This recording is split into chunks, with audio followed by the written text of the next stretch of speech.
Nanatili ang formal nitong ekspresyon. Sana pumayag ka, Mr. Villanueva. Ayokong guluhin ang isipan ng mga anak ko. Totoong di namin pinlano ng kapatid mo na buuin ng mga bata, pero ayokong malaman nila yon. Gusto kong lumaki sila nang alam nila na buo sila dahil sa pagmamahal. Segunda ni Glyza sa kanyang kaibigan.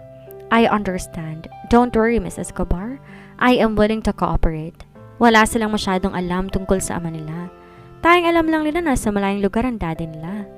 Marahang tumango si Gabriel Villanueva. Pwede ko na ba silang makita? Tumango-tango naman si Glyza. Sure, sumunod ka sa amin? Kaagad siyang tumalikod at tinungo ang pinto. Agad naman sumunod sa kanila sina Shera at Gabriel. Nang tuluyan silang makapasok sa loob, bumungad sa kanila ang dalawang bata na nasa hospital bed. Nakaupo ang isa at may hawak na laruang sasakyan, samantalang isa na may nakasandal sa headboard ng kama. Mommy! Gumuhit ang ngiti sa labi ni Jo, ang batang may hawak na laruan. Napunta naman ang tingin ng isa pang bata sa kanila, ngunit nanatili itong walang imik. Agad ding lumapit si Glyza sa dalawa at magkasunod silang hinalikan sa noo. Tila naman na estatwa sa kinatatayuan si Gabriel Villanueva nang mamasdan nila ang dalawang bata. Bukod sa kitang-kitang pagkakahawig niya, nang hugis ng mukha at ilong sa kanyang kapatid na si Elias ay hindi rin maitatanggi na may dugong Villanueva ang mga bata dahil sa kulay kayumanggi nitong bilumata. Magkamukha ang dalawang bata na sina Jared at Jiho. Tayong pinagkaiba lang ang pagkakaroon ng maliit na nunal sa sentido ni Jared. Mas masungit at tila mas seryoso rin ang mukha nito, kabaliktaran ni Jiho na talagang laging may nakandang ngiti. Mommy, who is he? Nakakunot ng noo ni Jared habang nakatingin kay Gabriel na nakasunod kay Glyza. Noon din napunta ang tingin ni Jiho sa lalaki. Nanatili ang ngiti sa labi ng bata. Hi, mister. Kamuway ang batang sa Jiho. Tuloy na ring napangiti si Gabriel.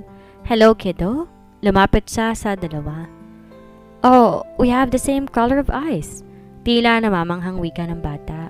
Maputla pa rin to, ngunit kahit papaano mas masigla na to kesa sa unang makita ito ni Glyza. So, who are you, mister?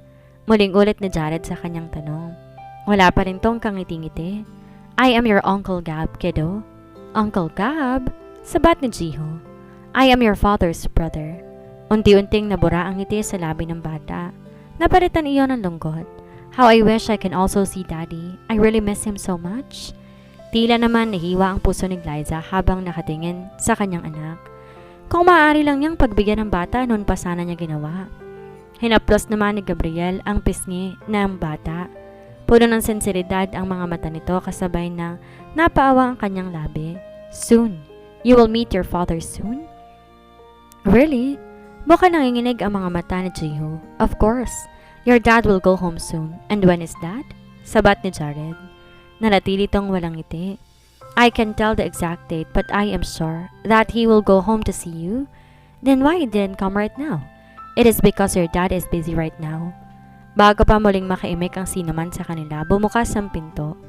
Mula doon, pumasok ang isang babaeng nakasuot ng doctor's gown at isang nurse. Tuluyan na ngang natigil ang usapan nila nang batiin sila ng doktor. Nang magsimula ang pagsusuri sa dalawa, lumapit si Glyza kay Gabriel. Mr. Villanueva. Agad namang napatingin sa kanyang lalaki. Pasensya ka na pero di mo dapat sinabi ang bagay na yun sa mga bata. Pinapaasa mong ang mga anak ko na maaari pa nilang makita ang daddy nila. Nanatiling kalmado ang tinig ni Glyza. Sakto lang din ang tinig nito upang wag marinig ng kambal. Why not? Napabuntong hininga si Glyza. Paano pa nila makikita ang taong patay na, Mr. Villanueva? Agad namang nangunot ang noo ng lalaki. Sino nagsabi sa iyo na patay na ang kapatid ko? Napakurap si Glyza sa narinig. Pakiramdam niya mas bumilis ang tibok ng kanyang puso. Hindi ba? Pamilya niyo mismo nagdeklarang patay na si Elias. Sabad ni Shera bago pa siya makaimik. Napabuga naman ang hangin si Gabriel. Ang totoo niya nawawala si Elias at pinalabas lamang ni Papa na patay na siya para protektahan ang kapatid namin. Bago makaimik si Glyza, sumabat si Shera sa usapan. Really? Pinalabas na patay o baka naman tinatago ninyo? Binigyan siya ni Shera ng nanunuring tingin. Nanatiling napailing naman si Gabriel. Walang dahilan para itago namin si Elias. Kung may kasalanan siya sa pagkamatay ng kanyang misis, hindi namin siya pagtatakpan. We will not tolerate him, Miss Galvez. I will only believe you once the truth is already proven, Mr. Villanueva. Nang bumaling sa iba sa Shera, nagsalita naman si Glyza. Sana nga buhay pa siya. Baka sakaling makatulong siya sa kaso ng kapatid ko. Sa kaibuturan ni Glyza, umaasa siya sana buhay nga ang lalaki. Di niya mawaring ngulitiran na karamdam siya ng ligaya sa posibilidad. Sa taong lumipas, kahit sino'y maniniwalang patay na siya. Pero hanggat wala kami makitang bangkay, aasa kami, buhay pa siya. Kaya huwag kang mag-alala, makikilala ka pa ng mga anak mo si Elias. Sa oras na makumpirma ang kadugungan ng mga Villanueva ang mga batang yan, di kami makapapayag na hindi nila maranasan ang buhay ng isang Villanueva. Kasunod ng check-up ng mga bata, siya namang pagdating ng family doctor ng mga Villanueva para sa DNA test na isasagawa. Gaya na napag-usapan, pinanatili nilang lihim ang DNA test sa mga bata. Ang alam ng mga to, bahagi pa rin yun ng kanilang check-up. Na matapos yon, agad ding umalis si Gabriel Villanueva. Di niya nagawang magpaalam sa kambal dahil nakuha ng mga ito ang tulong nila. Makalipas sa ilang sandali ay ang pagdating ng katulong upang sunduin ng mga bata. Ma'am, pasensya na po sa paghihintay. It's okay, Yaya. Hindi ba pupunta dito si Dad? Hindi na po, ma'am. Kung ganoon ako nang bubuhat kay Jiho para maiuwi na natin sila. Kaya mo bang buhatan si Jared? Bago pa makaimik ang katulong, natigil na to na magsalita si Shera. Hindi ka pwedeng lumabas kasama ng mga bata, Glyza. Baka may makakita sa atin. At saka nakalimutan mo na bang nasa labas ng ospital si Mr. Domingo? Bago pa makaimik si Glyza, ay nagsalita ang katulong. Ay, huwag niyo na pong intindihan ng mga bata, ma'am. Nasa labas lang po ang driver. Tatawagan ko na lang po siya para may makatulong ako sa mga bata. Kung ganoon, kayo na pong bahala sa mga bata. Kailangan na po naming umalis. Turan ni Shera bago to tumingin sa kanyang kaibigan. Tara na, Glyza. Nang hilahin siya ni Shera palabas ng silid, wala nang nagawa si Glyza kundi habulin na lang ng tingin ang kanyang mga anak. Ngunit sabay ng kanyang paghakbang ay ang piping pagbitaw ng pangako ng kanyang isipan. Bago siya bumalik ng Pilipinas, gagawa siya ng paraan upang makita at makasama ang kanyang mga anak. Tumawag si Sir Gian Glyza. Di na iwasan ni Glyza ang pagkabog ng kanyang dibdib na makita niya ang lungkot sa mukha ng kanyang kaibigan. Anong sabi niya? Pinapauwi niya na ako ng Pilipinas? Tila naman nalata si Glyza sa kanyang narinig. Ibig sabihin ba nun mawawali na siyang muli sa kanyang mga anak? Pero hindi mo na kailangan sumama, Glyza. Pwede ka pa rin magstay dito, ayos lang naman yun. Total naman ang alam niya, may photoshoot ka pa rito. Hinaplos ni Shera ang kanyang balikat. Saka to nagpatuloy sa pagsasalita. Pasensya ka na. Gustong gusto ko magstay pa, ngunit di naman po pwede. Humawak si Glyza sa kamay ni Shera na nasa balikat niya. Ayos lang, wag kang mag-alala. Kaya ko ng sarili ko. Binigyan niya to ng munting ngiti. So, what are your plans? Bibisitahin mo ba ulit ang mga bata? Kumilos si Shera upang hihanda ang kanyang mga maleta. Oo sana.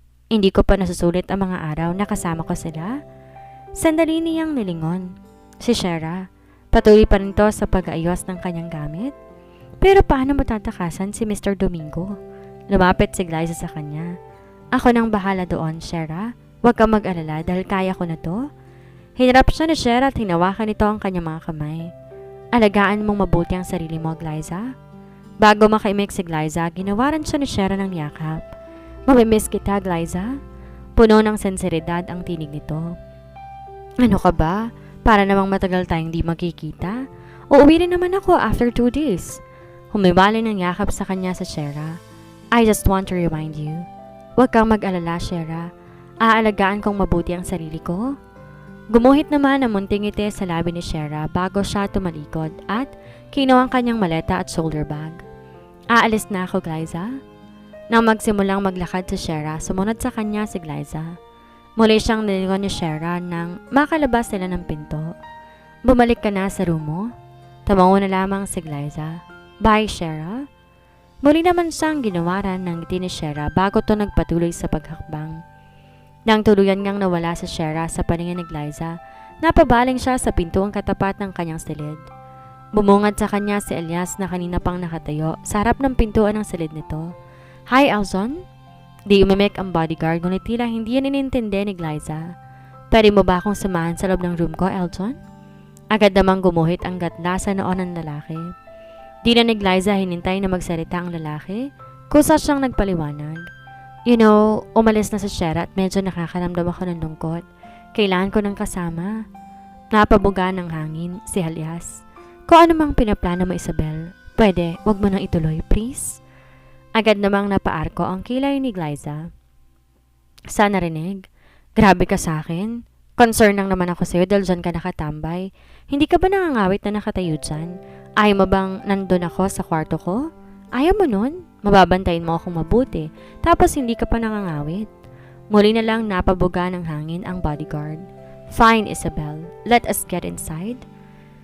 Ay sus, gusto naman pala nagpapakipot pa. Di na lamang inintindi ni Elias ang tinura ng modelo. Nang humakbang ito papasok sa kanyang silid ay sumunod na rin siya dito. What do you want to drink, Elson? I have supplies of champagne and wine here. Dumiretso na upo si Elias sa upuang naroon. No, Isabel, I will not drink anything. I'm only here to accompany you. Pinamewangan naman siya ng modelo. Napaka-boring naman kung nagtititigan lang tayo at magpapanisan ng laway. Ayaw mo ba ng champagne? Kung ayaw mo, why don't we just have some wine? No, Isabel. Di ako titikim ng anumang galing sa'yo. Napaawang ang labi ni Glyza sa narinig. Ay, grabe ka sa akin. Para namang lalasunin kita niyan. Whatever you say, Isabel. Napailing-iling na lamang ang modelo. Grabe ka talaga. So ano, iinom ako mag-isa tapos audience lang ang role mo? Why not? Napabuga naman ang hangin si Glyza. Pagbigyan mo na ako, hindi naman kita lalasunin eh. Pag susumamo nito. Di mo nga ako lalasunin, papatulugin mo naman ako. Sige, ganito na lang. Kung wala kang tiwala sa akin, ikaw mismong kumuha ng wine na inumin natin. Nang hindi umamik si Elias ay gumuhit ang lungkot sa mukha nito. I badly need at least a glass of wine. Pakiramdam ko hindi ako makakatulog nang hindi umiinom. Napahilot na lang ng sentido si Elias. Aniya sa isip mukhang gagawin lahat ng modelo. Mapapayag lamang niya ito. Alright, kukuha ko. Nang tuluyan tumalikod si Elias upang kumuha ng kanilang iinumin. Tuluyang gumuhit ang ngiti sa labi ng dalaga. Di naman nagtagal si Elias. Makalipas ng ilang sandali, bumalik tong may bitbit na isang bote ng wine. Thank you, Elton. Lalong tumamis ang pagkakangiti ng babae.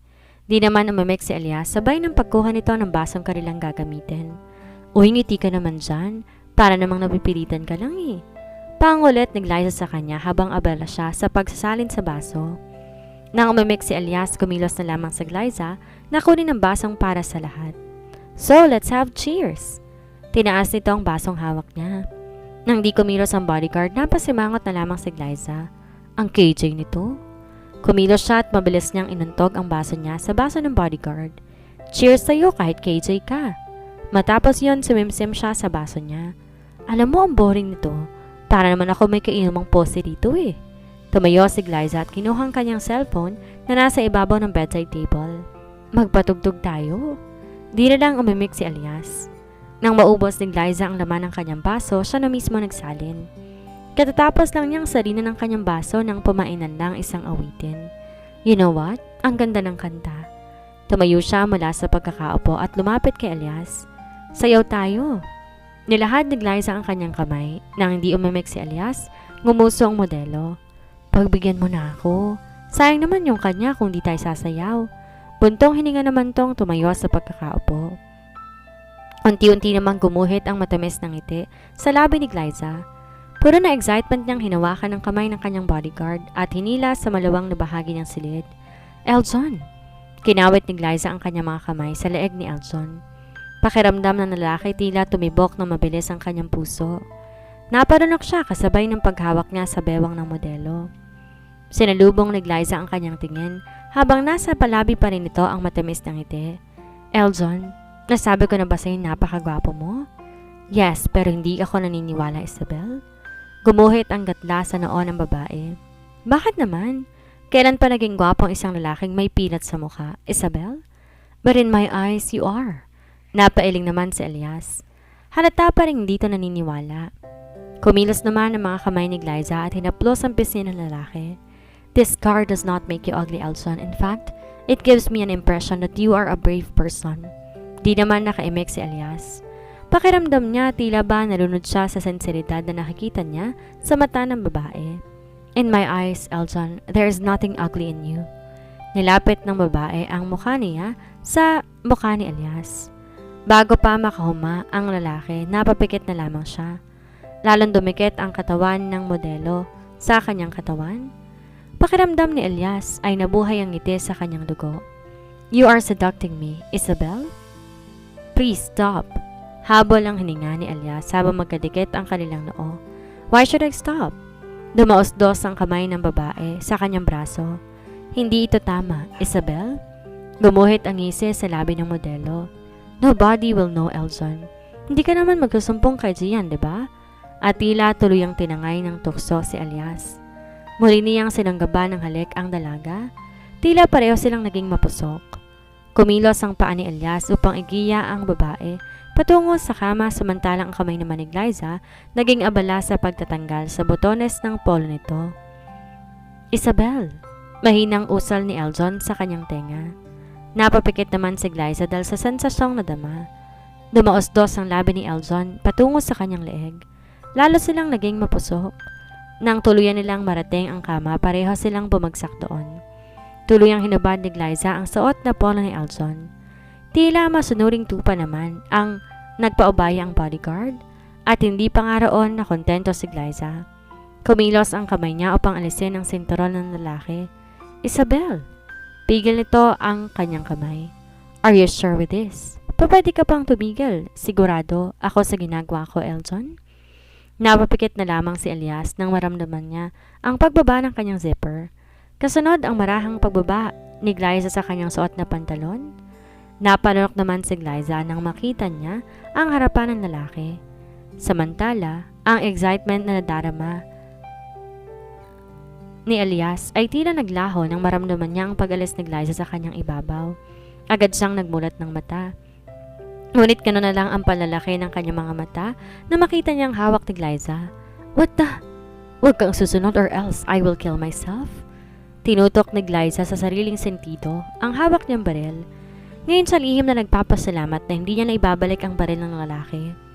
Kumilos ang kanyang paa patungo sa pinto. Isabel, please ibaba mo yan. Bumangon mula sa kama si Elias. Huwag mo akong susundan.